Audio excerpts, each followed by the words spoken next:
hello guys नमस्कार আজি হৈছে জানুৱাৰী 1 তাৰিখ 2025 আজি হৈছে হ্যাপি নিউ ইয়াৰ সকলোকে মই ফালৰ পৰা হ্যাপি নিউ ইয়াৰ দিলো আৰু আজি মন্দিৰত যাব ওলাইছো মন্দিৰলৈ গৈ আছো আৰু মন্দিৰলৈ আৰু মই ভাবিছো আজি দিনটোত কি কৰো কি নকৰো ডেইলি ব্লগ বনাম চাই থাকিব শেষলৈকে চাই থাকিব বলক গৈ থাকো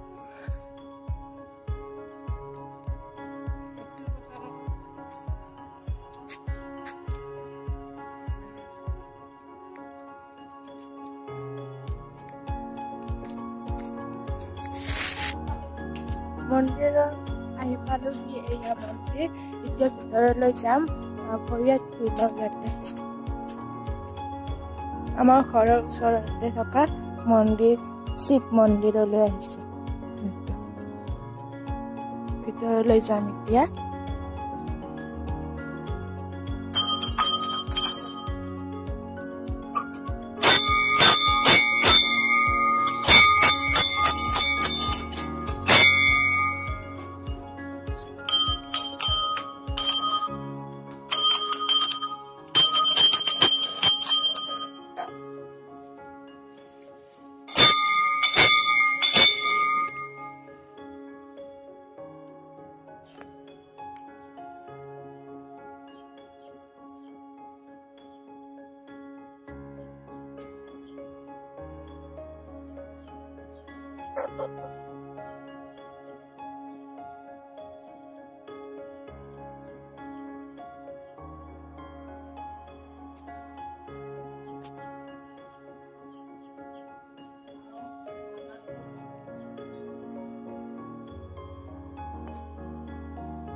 या नाश्ता কৰি পাই আছো আৰু মন্দিৰৰ পৰা আহিছো এতিয়া ধুনীয়াকৈ ভাবিছো যে পিন্ধিছো এটা ৰিল বনাও আপোনালোকে চাব ৰিলটো ইনষ্টাগ্ৰামত যায় আৰু এতিয়া অলপ ভিডিঅ'টো বনাম আৰু এতিয়া ৰাতি হৈছে জুই পুৱাই আমি ভাত খাই শুই গলো আৰু এটো ভিডিঅ'টো কেনেকুৱা পালে জনাব আৰু কমেন্ট কৰি জনাব ভিডিঅ' ডেইলি ব্লগ লাগে নে নালাগে আজিলৈ আহিছো বাই